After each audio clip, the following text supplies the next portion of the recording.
Good morning mga kadogo. Ito na naman tayo, no? May na-observe lang kasi ako kay Cotton. Sana mali naman observation ko. Wait lang, puntahan natin. Ito mga kadogo. Tingnan nyo si Cotton, no? Ilan days na to?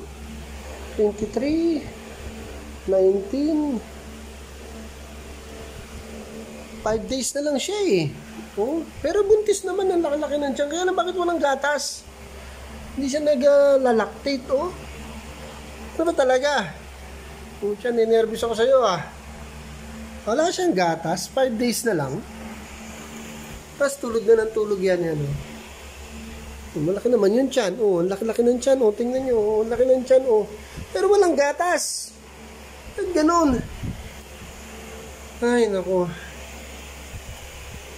Ano ba talaga? Ito, ano ba talaga?